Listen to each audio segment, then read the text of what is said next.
Okay, this is part 3 of the how to apply for fee waiver video series. And in the last first and second videos, it was answering the personal, it's guiding you through the home office website where you will find where to make the online application. And then we carried on to complete the application form and what the personal questions that the home office are looking for. So in this section, which is the finance section, you can see at the top here, number 3, finance. You will be asking questions about your household income. Now, the income is what amount, this is the amount that you receive monthly in your account. Okay, so the money that you receive in 1 month. So it has all these categories of income. It says, tell us the details of your monthly household income. Now, it's really important that you are upfront about this so the home office can have a full picture of your circumstances. Now, it says here, your household income should be based on the average monthly income your household received over the period of 6 months period before this request. So if you are applying now, let's say this is August, so you go back 6 months. So you need to make sure you have the income for July, June, May, April, March, and February. So it comes from February. So month of February, you should set out what your income was. And then you go to February, whole of February, March, April, May, June, July. Okay. So that's a 6 months period. And I'm saying only July because at the time of recording this video, it's actually August.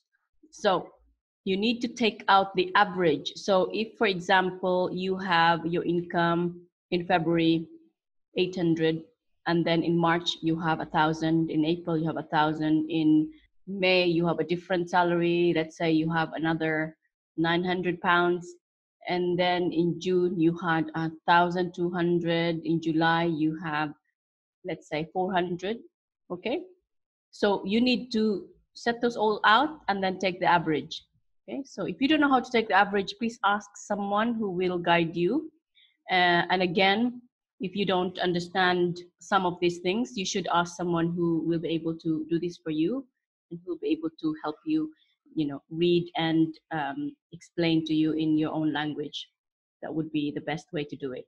Okay, so they have categories here. Now, wages are those, money that you get from being employed, isn't it? And then overtime, if you worked overtime, sometimes the overtime will go in the wages payslip, isn't it? So it will have like usual hours is, let's say 30 hours, and then you do, I don't know, 10 more hours overtime, and it will show on the payslip what the overtime amount is. Public funds are those benefits. Okay, so we said that we receive money from the government, which is 84 pounds child benefit. Okay, and I don't have anything, so I will say, okay, I will say my wage per month is, let's say average, I would say, let's just say 1,000. Okay.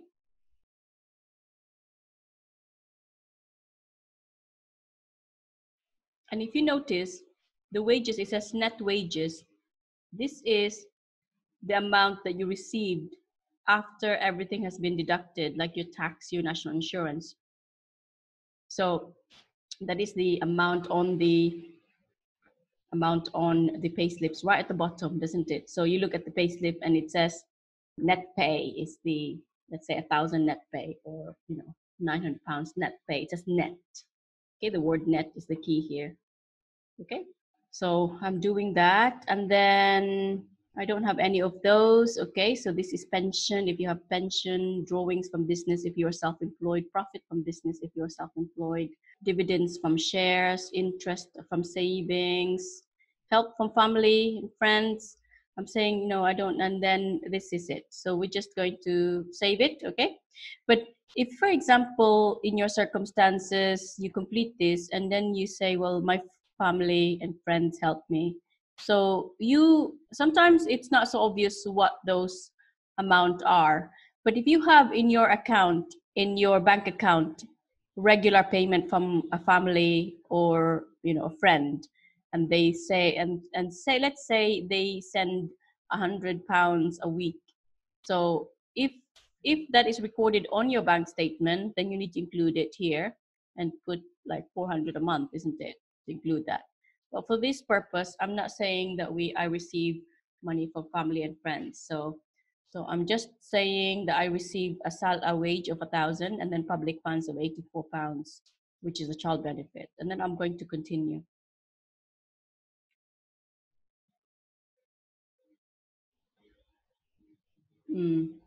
I see. Oh, I tick this one, so I need to untick that. Okay.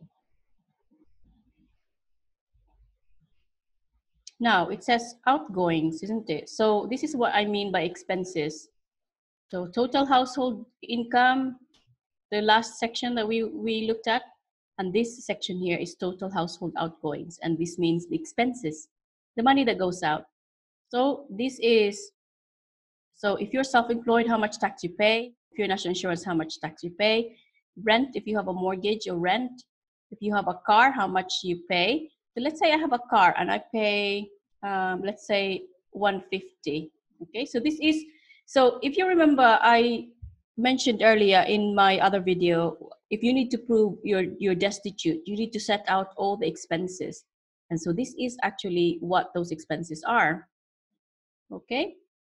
So you have tax, you have national insurance if you're self-employed, rent or mortgage, car or travel expenses. Yeah. So I think I mentioned travel expenses, but if car is also one of the categories, and then gas, electricity. These are, so gas, you can't live without gas, can you? Because you need that for cooking food. So that is essential expense.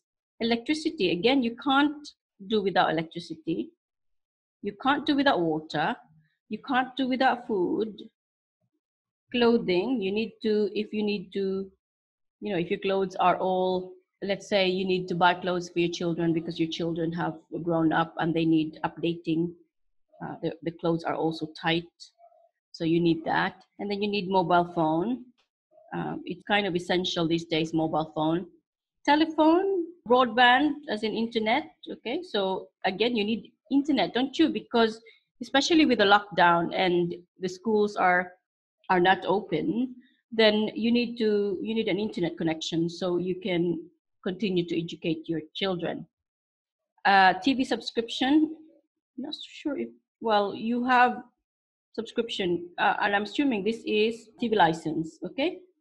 TV license and insurance, so that can be life insurance or your contents insurance, buildings insurance, and the rest.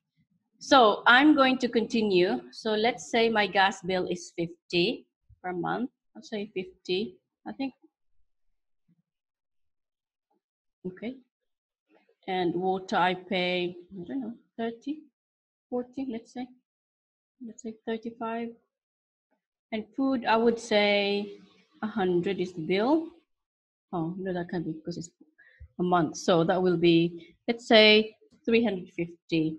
And clothing, let's say 70 per month. Do I need 70? This is not for me. This is for my, let's say, because the fictitious scenario is I have a daughter. I'm a parent of a British child. Okay. So, and then mobile phone, let's say 30, usual 30. 30, and then here is 30.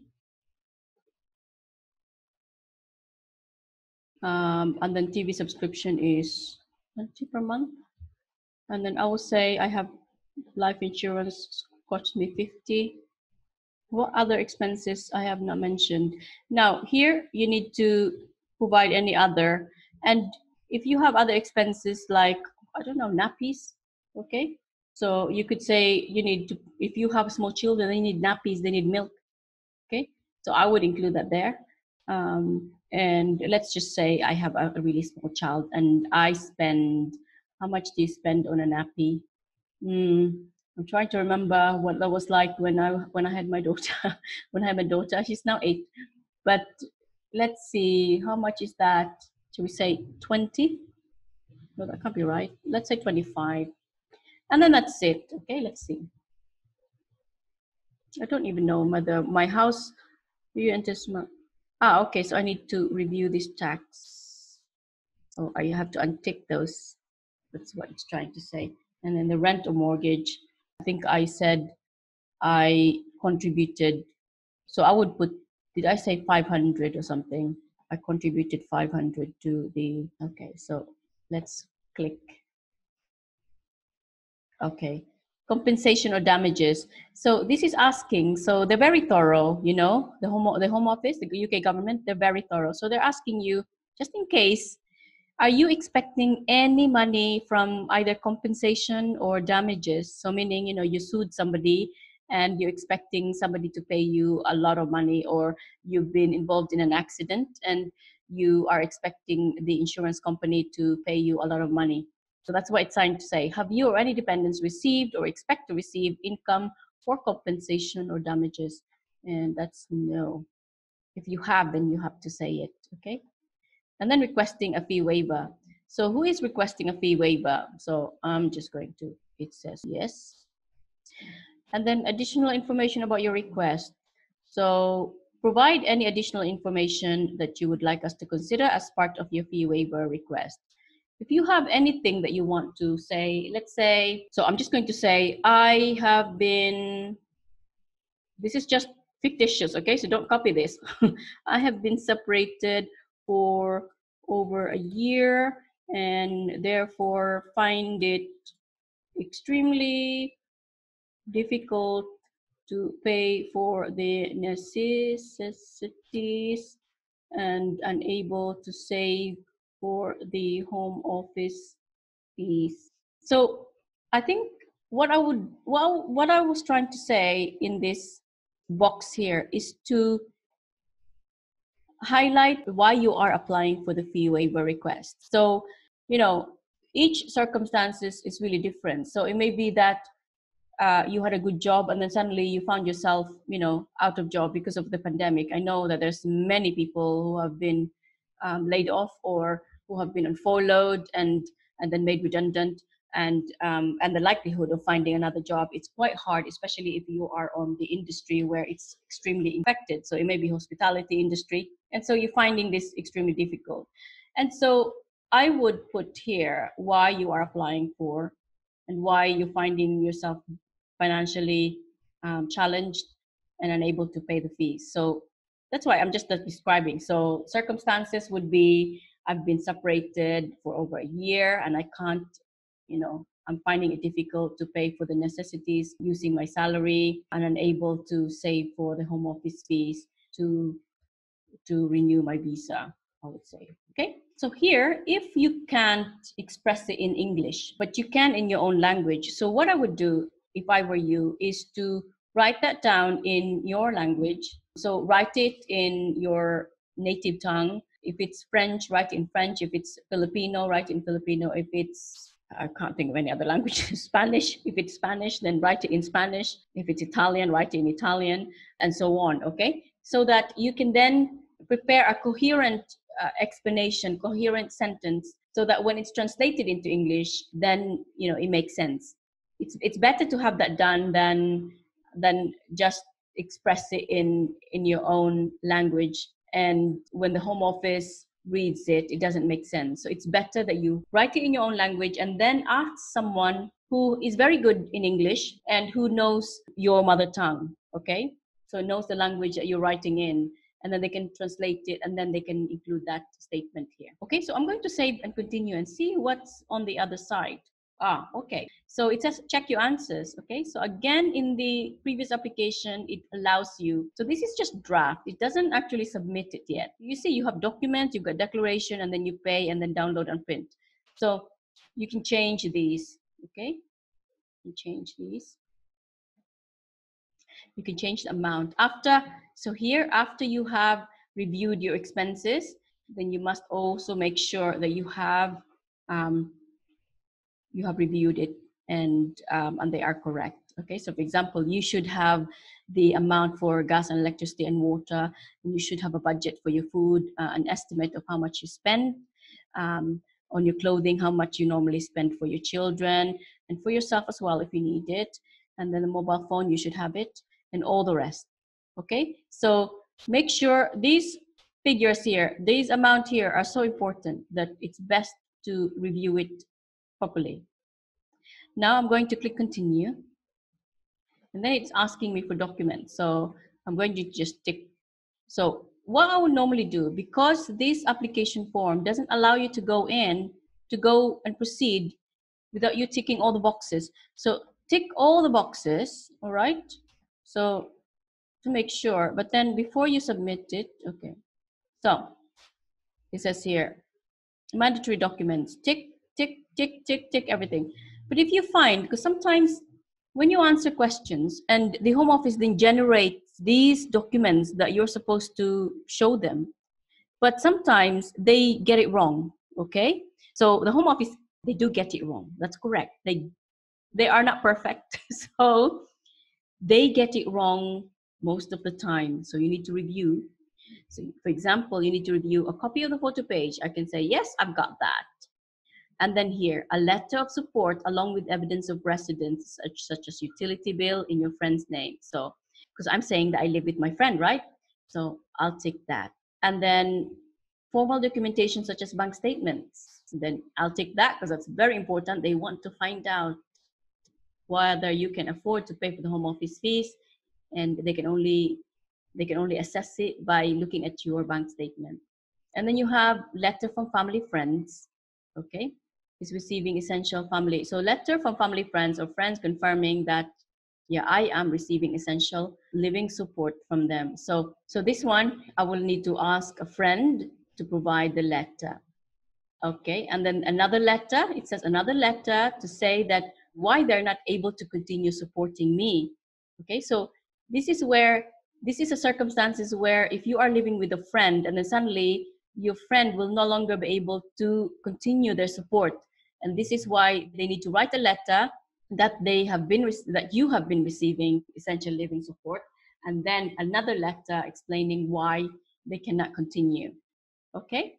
And then here, the 12-month period of the public funds. So I said I claim child benefits. So I need to provide letters from the benefit department that provides the child benefit and includes, it says, for example, this can include bank statements or letters. So if I don't have the letters, because sometimes they don't, not sometimes, but they don't provide letters, but you can provide the bank statement 12 months period showing that money is coming in every month.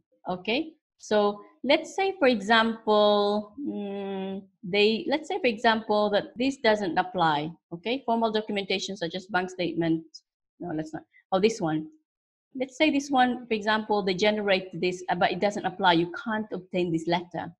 So what I would do is I would tick that one. And then when you send a letter with your application, you need to mention in the letter that the document list that the Home Office has asked you to provide is incorrect because it doesn't apply to you, and therefore you were not providing that specific document.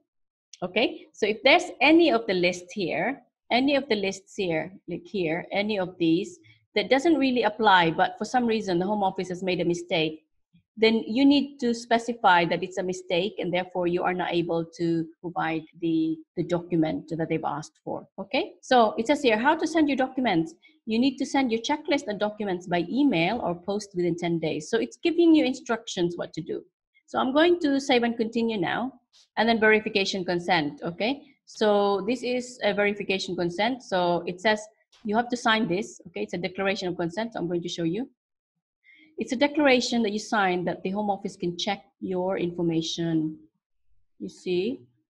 So you should sign the Part 1 consent, and relevant other parties should sign Part 2 and 3 where they are relevant to your application. You must send them with your supporting documents. So from the applicant, so you understand that the Home Office, they understand that the information you provided is genuine and correct, and you agree to the Home Office to disclosure. So I agree to the disclosure to the Home Office of any relevant data that the provider of information holds for me for the above purpose. And then I understand that the information obtained may be used to decide my application and for related purposes. So this is basically you consenting the relevant, so it may be bank that they want to check. So this is the proof that you have consented to it, okay?